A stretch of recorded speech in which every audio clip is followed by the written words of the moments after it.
Intellectual property right क्या होते हैं? इंटेलेक्चुअल प्रॉपर्टी राइट एक तरीके के राइट्स होते हैं। ये इंटेलेक्चुअल प्रॉपर्टी राइट हमारे लिए बहुत जरूरी है, हमारे बहुत काम आते हैं। क्या होते हैं intellectual property right Vishwajit? Intellectual property right वह राइट होते हैं जो लीगल राइट होते हैं, एक्सक्लूसिव राइट होते हैं, ट्रांसफरेबल राइट होते हैं। कौन कौन से राइट होते हैं? Legal, exclusive and transferable. कौन कौन से हो गए? लीगल,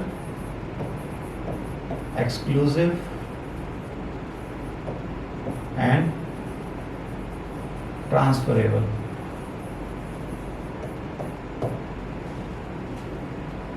एक गाना आया अभी, आप लोगों ने सुना होगा, उई अम्मा।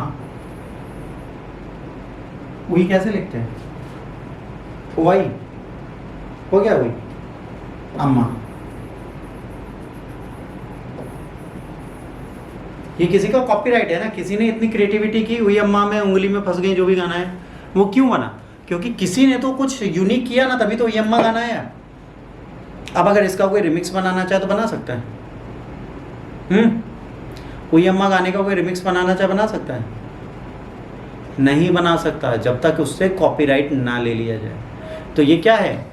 एक तो लीगल राइट है कि भाई जिसने जो गाना बनाया वो उसका, एक्सक्लूसिव है, उसी को आता है और किसी को आता नहीं। और ट्रांसफरेबल है, अगर मैं जाऊं, मैं कहूं भैया उई अम्मा में मैं कुछ नया करना चाहता हूं, और अगर वो मुझे इसका लार्ज दे दे, देखो ट्रांसफर कर दे कि अच्छा तुम भी कुछ रिमेक बना लो रॉयल्टी हमको देके, तो हम ये भी कर सकते हैं। अच्छा, ये ऐसे सिर्फ गाने के लिए नहीं है, खाने के लिए भी, ये किसी टेक्नोलॉजी के लिए भी, दवाई के लिए भी, हर चीज़ के लिए इंटेलेक्चुअल प्रॉपर्टी राइट होती है। इंटेलेक्चुअल का मतलब है आपकी इंटेलिजेंस, आपकी बुद्धि। अगर आपने बुद्धि से कोई नया इनोवेशन कर दिया तो किसका है? सोलो आपका।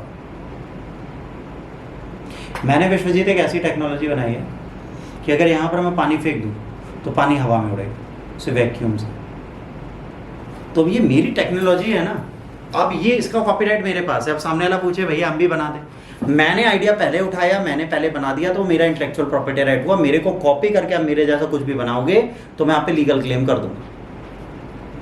आपको मेरे से कॉपीराइट लेना पड़ेगा, तभी आप उस चीज़ को कर पाओगे, वरना नहीं कर पाओगे। इंटेलेक्चुअल प्रॉपर्टी राइट में सबसे इंपॉर्टेंट चीज़ क्या सिक्योर है? इनोवेशन। जो आप इनोवेशन करते हैं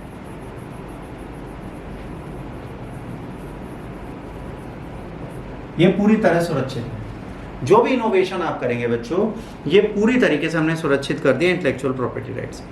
ठीक है, इसमें क्या होता है, ये राइट क्यों दिया जाता है? क्योंकि एक इंटेलेक्चुअल जो है किसी की यूनिक एबिलिटी है।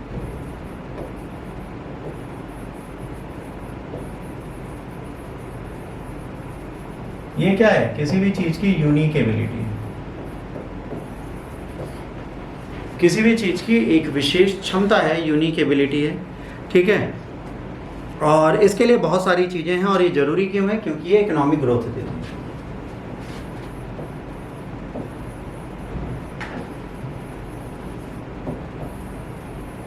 ये आपको क्या देती है?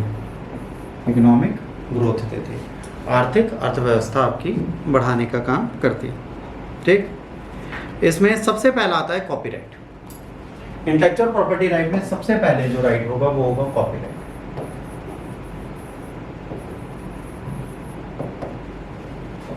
कॉपीराइट क्यों दिया जाता है? बताइए, किसी भी चीज को कॉपीराइट क्यों दिया जाता है? क्योंकि ये उसका क्रिएटिव वर्क है, ये उसी ने किया।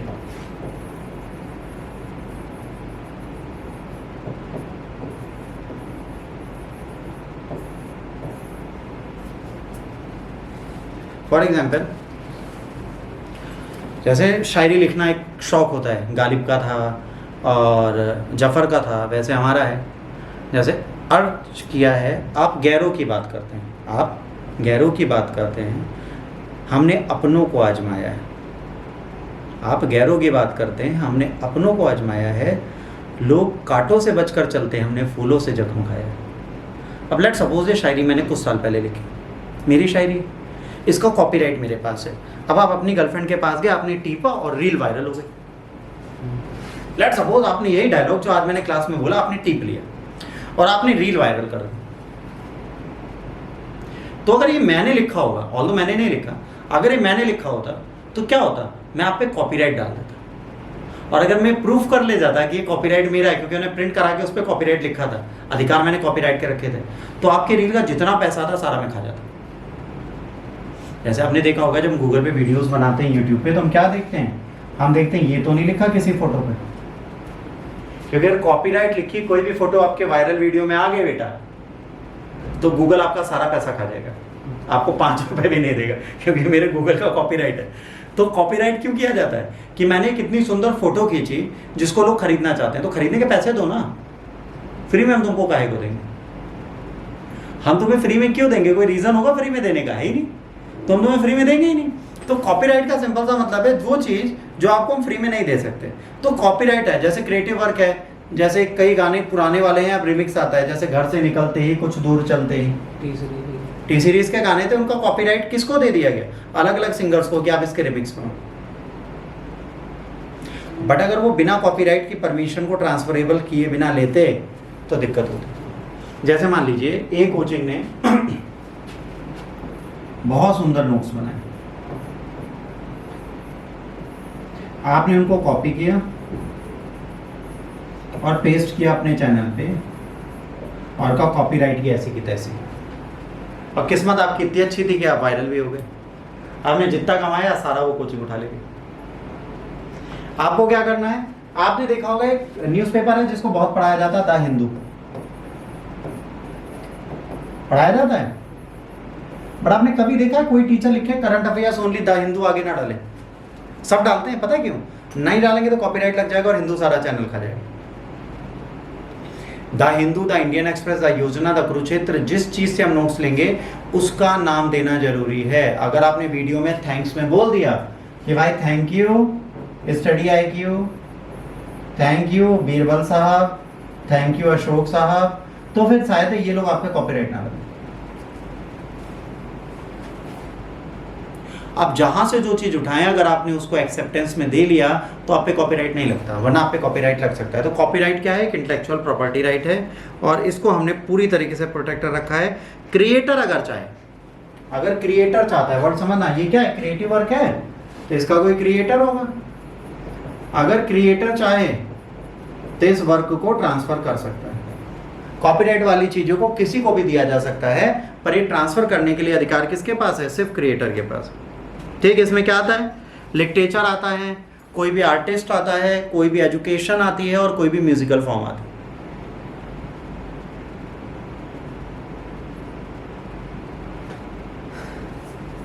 ठीक, कॉपीराइट होगा उसका, बिल्कुल होगा। अब ये कॉपीराइट हो गया। कॉपीराइट जब होता है तो ये आइडिया उसका खुद का होता है, इसको वो प्रॉपर में प्रोटेक्ट करता है। ठीक, इसके बाद आता है ट्रेडमार्क। ट्रेडमार्क कोई साइन, कोई डिजाइन, कोई एक्सप्रेशन है जिसको हम क्या चाहते हैं, हम उसको ट्रेडमार्क की तरह रजिस्टर्ड करा लेते हैं। जैसे एग्जांपल, ध्यान से समझना,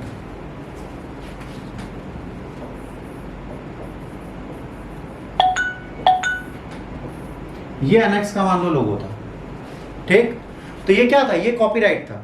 कोई एक्स को उतना बड़ा करके एनएक्स दोबारा नहीं लिख सकता, क्योंकि वो कॉपीराइट है, और सॉरी ट्रेडमार्क है। अब ट्रेडमार्क में जैसे आपने देखा होगा कि बाजीराम का एक लोगो है जो सर्कल में एक सीधे स्ट्रेट साइन बना है, स्टडी IQ का अलग है, फिजिक्स वाले का अलग है, PW लिखा है, तो ये उनके ट्रेडमार्क्स हैं।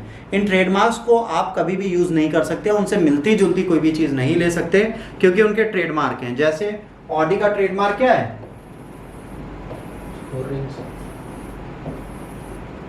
मर्का का क्या है?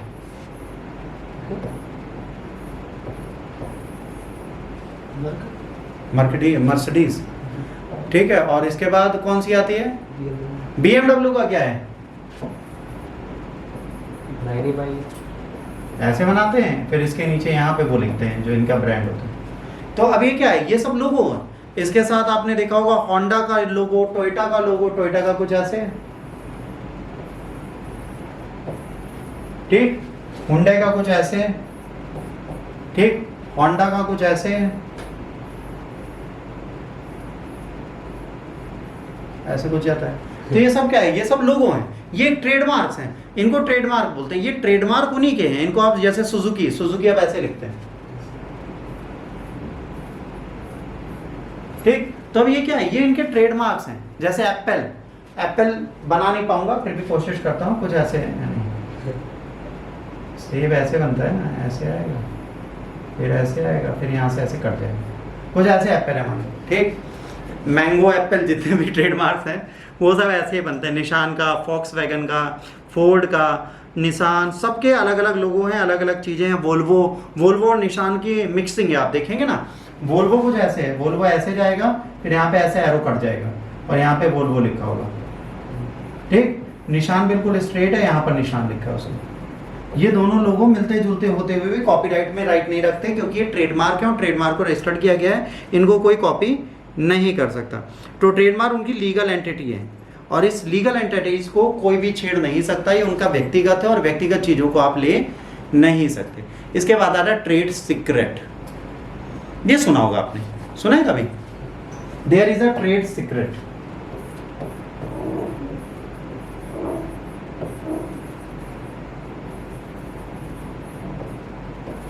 विश्व की 2 कंपनी हैं जो ट्रेड सीक्रेट रह के बैठी हैं। एक है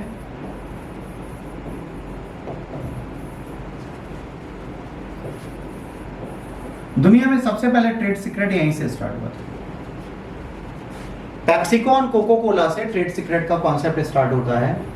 कोक में उसने क्या डाला, कोको कोला कंपनी ने कोक में क्या डाला, वो आज भी उनका क्या है, सीक्रेट। एक बार क्या हुआ था, यहां का मैनेजर निकला और पेप्सिको के पास इनका ट्रेड सीक्रेट लेके चला गया। कहा कि तुम ये कैसे कोक में क्या डालते हैं, सारे इंग्रेडिएंट्स इसमें लिखे हैं, ये पेज ले लो और इसको देख के तुम आराम से अपना सेम कोक जैसा बना लो, तुम्हारी कंपनी बढ़ जाएगी, मुझको यहाँ पे सीईओ बना दो। पेप्सिको ने बेटा कोको कोला की कंपनी के ओनर को कॉल किया है, उसको बुला के उसका ट्रेड सीक्रेट बिना देख के वापस दिया है, और जो चोरी करके लाया था ना वो घर का रहा ना घाट का, उसको दोनों ने लात मार के भगा दिया। मतलब एक एथिकल प्रैक्टिस है ट्रेड सीक्रेट। जैसे KFC आपने सुना होगा, KFC कहता है सीक्रेट स्पाइसेस, ये KFC का ट्रेड सीक्रेट, ठीक। मैं एक चाय बनाऊं और मैं कहूं उसमें मैं सीक्रेट स्पाइसेस डालता हूं, अब ये क्या है, ये मेरा ट्रेड सीक्रेट है। तो ट्रेड सीक्रेट्स वो होते हैं जो हमारे लिए होते हैं, जो आपको एडवांटेज देते हैं, जो आपको फायदा देते हैं। जैसे है ना, बिग मैक स्पेशल सॉस एक है, बिग मैक बर्गर एक US में उसका स्पेशल सॉस है। इसके बाद WD-40 फार्मूला है, KFC चिकन रेसिपी है, और फार्मूला फॉर कोको कोला, ये सब क्या है, ये ट्रेड सीक्रेट्स हैं और इनको क्या है, राइट टू इंफॉर्मेशन से बाहर रखा गया है। और ये क्या है, इंटेलेक्चुअल प्रॉपर्टी राइट्स। मतलब कोई यहाँ से मैसेज डाल के ये नहीं पूछ सकता कि भाई तुम बताओ तुम क्या डालते हो, इनको नहीं बताना है कि इनके क्या है, ट्रेड सीक्रेट्स हैं, ये कमर्शियल में भी इसको डालते हैं। इसके बाद आता है, हाँ बेटा नहीं बताता, मेरा सीक्रेट है भाई, मैं क्यों बताऊँ, ये तो मुझ पर डिपेंड करता है ना। अगर मैंने अपना सीक्रेट बता दिया तो फिर अगली बार वो बंदा बना नहीं लेगा उसको। फिर मेरे कोको कोला में और रिलायंस के कैंपा कोला में क्या अंतर रह जाएगा, फिर मैं भी तो 10 में बेचूंगा। 99 रुपए की बोतल और 40 रुपए की बोतल में अंतर क्यों है, रेसिपी का अंतर। कुछ तो है जो डालते हैं, कोको कोला इतना हार्श क्यों है, उतना कोई और क्यों नहीं हुआ है। आप स्प्राइट और ड्यू पी लो, दोनों के टेस्ट में अंतर है, फीचर सेम है, कलर सेम है, पर कोको कोला और पेप्सिको के ब्रांड के टेस्ट में अंतर आएगा। मैकडी का बर्गर और कौन सा था, big bang, big Mac special sauce और KFC, इन सब में अंतर है, ठीक। इसके बाद आता है GI, geographical indication. GI tagging जो होती है, ये पर्सन को भी मिल सकती है, ये रीजन को भी मिल सकती है, ये आइडिया को भी मिल सकती है, ये बिजनेस को भी मिल सकती है। ये 2 तरीके की होती है, एक होती है मैन मेड और एक होती है नेचुरल। GI इंडिकेशन जिसको मिल जाता है उसको भी कोई कॉपी नहीं कर सकता। जैसे तिरुपति बालाजी के लड्डू, GI इंडिकेशन में मालाबार पेपर, काली मिर्च मालाबार की प्राकृतिक रूप से पैदा हो रही है ना। इसके बाद कॉर्क कॉफ़ी, कॉर्क की कॉफ़ी जो है वो GI इंडिकेशन में आती है। हैदराबाद के मोती GI इंडिकेशन में आते हैं। दार्जिलिंग की चाय GI इंडिकेशन में आती है। बनारसी साड़ी, पाशमीना सॉल, ठीक है। ये सारी चीज़ें जो हैं, कई सारी चीज़ें हैं इसमें। आप नीलगिरी की चाय ले लीजिए, नागपुर के संतरे ले लीजिए, अरमूला का सैर वो ले लीजिए, मिरर्स क्या बोलते हैं, शीशे, जयपुर की सिल्वर ज्वेलरी ले लीजिए, ये सब चीज़ें क्या हैं, ये जीआई इंडिकेशन में है, मतलब इनको भी आप कॉपी नहीं कर सकते। अगर आप जयपुर की सिल्वर ज्वेलरी के नाम पर कोई और ज्वेलरी पैदा करते हैं और बनाते हैं और उसमें जीआई इंडिकेशन नहीं लगा तो आपको जेल तक हो जाएगी। तो ये भी इंटेलेक्चुअल प्रॉपर्टी राइट में सिक्योर किए जाते हैं ताकि कोई इनका मिसयूज ना कर पाए। तो दो हो गए, एक मैन मेड एक नेचुरल। ठीक, उनकी सर्टेन क्वालिटीज़ होती हैं, सर्टेन फीचर्स होते हैं जिसके चक्कर में उनकी रेपुटेशन बनी होती है और इनको जीआई इंडिकेशन में डाल दिया जाता है। अब आता है इंडस्ट्रियल डिज़ाइन। हो सकता है कि हमने कोई ऐसा डिज़ाइन बना दिया हो जिससे प्रोडक्शन बढ़ रहा हो। इंडस्ट्रियल डिज़ाइन, एग्जाम्पल बताओ बताओ बेटा। इंडस्ट्रियल डिज़ाइन, पोर्शे का इंजन, पोर्श का जो इंजन है वो वर्ल्ड में 8 इंजन वाला कोई इंजन नहीं है। वो अकेले 8 सिलेंड्रिकल इंजन, 16 सिलेंड्रिकल इंजन वही बना रहा है। क्यों बना रहा है? क्योंकि वो उसका इंडस्ट्रियल डिजाइन है, उसके पास अपनी मशीनरी है, अपना प्लांट है। ये चीजें किसी और के पास नहीं। एक ऐसी मैंने मशीनरी बना दी जिससे लेक्चर ऑटो जनरेट हो रहा है, ये इंडस्ट्रियल डिजाइन हुआ ना, मेरा रेवोल्यूशन हुआ। तो ये रेवोल्यूशन को मास प्रोडक्शन में ले जाने से पहले रोक सकते हैं। ठीक, इसके बाद आता है पेटेंट। ठीक है, पेटेंट सबने सुना होगा, क्या होता है?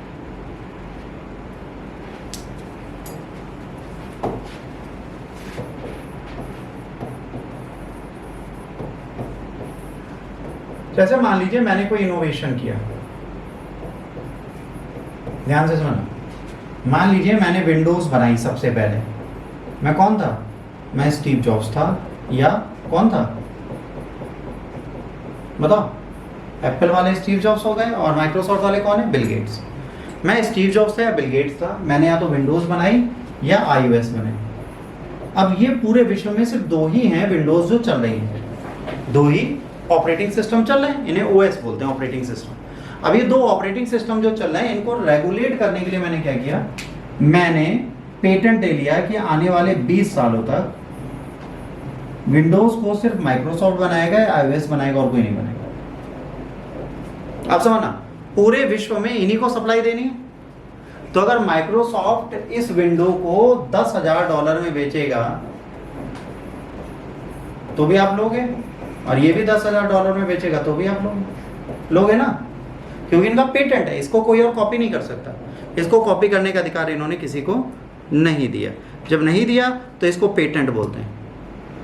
ठीक है, इंडियन पेटेंट पॉलिसी है 1970 की, उसके थ्रू हम सारे काम करते हैं। इसके 2 सेक्शंस अभी हम बात करेंगे, अभी डिटेल में हम इसकी बात करेंगे, परेशान ना हो।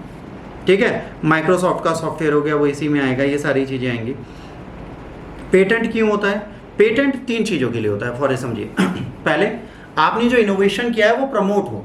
भाई आपने मेहनत की, आपने मेहनत करके कोई ऐसी चीज़ बनाई जो विश्व के लिए नई है, तो आपको 20 साल हमने दिए इनोवेशन को प्रमोट करने के लिए। फिर इनिशिएटिव लिया जाता है, किसके द्वारा? गवर्नमेंट के द्वारा। कॉर्पोरेट्स को कहते हैं कि आप नई नई चीज़ें बनाइए, हम आपको पेटेंट देंगे। फिर मार्केट मोनोपोली दे दी 20 साल के लिए, मतलब जितनी आपने मेहनत की उसका पैसा आप कमा। पर ये टेक्निकल सॉल्यूशन नहीं है। अब इन्होंने कहा क्या चीज़ होनी चाहिए? नॉवेल होनी चाहिए, मतलब ओरिजिनल होनी चाहिए, एक नॉवेल आइडिया होना चाहिए। मतलब कुछ नहीं कहीं का कॉपी उठा के कुछ और बना लिया, नहीं, बिल्कुल यूनिक चीज़ होनी चाहिए। पहला, कमर्शियल यूज होना चाहिए और नॉन ऑब्वियस होनी चाहिए। अगर ये तीनों ट्रेड पूरे करते हैं तो उसको आप क्या दे देते हो? पेटेंट। बिल्कुल आराम से दे सकते हो, वो पेटेंट पे आ जाएगा। ठीक, अब जो पेटेंट सिस्टम है, इंडियन पेटेंट सिस्टम है, इसको कौन देखता है बेटा? Ministry of commerce and industries के अंतर्गत डिपार्टमेंट है, department of promotion industrial internal trade and patent designs. इसके हाथ में एक कार्य है कि इन पेटेंट्स को देखें। अब बेटा पेटेंट्स अच्छी चीज है कि नहीं, ये बहुत बड़ा क्वेश्चन आता है कि सर ये जो पेटेंट्स होते हैं ये क्या सही में अच्छे हैं? बताओ बताइए, पेटेंट्स क्या सही चीज है? Sir do you agree patents are good? Patents अच्छे नहीं है, रीजन बताता हूं आपको, एक एग्जांपल देता हूं, बहुत इंपॉर्टेंट एग्जांपल है।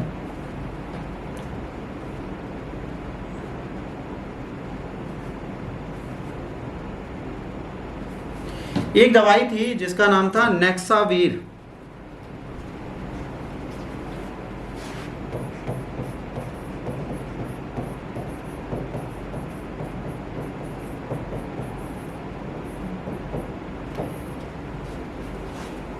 एक दवाई है बेटा जिसका नाम था नेक्सावीर, और इसको बनाया था बेयर ने। किसने बनाया था? बेयर ने। कंपनी का नाम क्या है?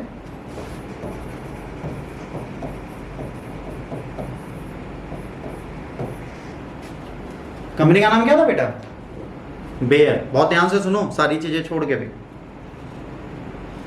नेक्सावीर एक दवाई है, 2012 में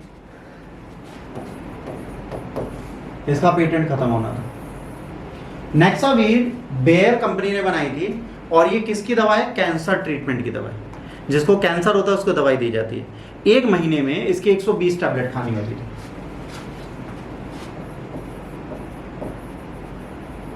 कितनी टैबलेट्स? 120 टैबलेट्स, मतलब 2 सुबह 2 शाम, डेली 4।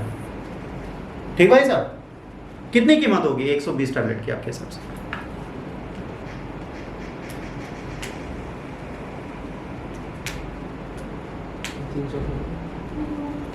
इन 120 टैबलेट की कीमत थी बेटा 2,84,000 रुपए।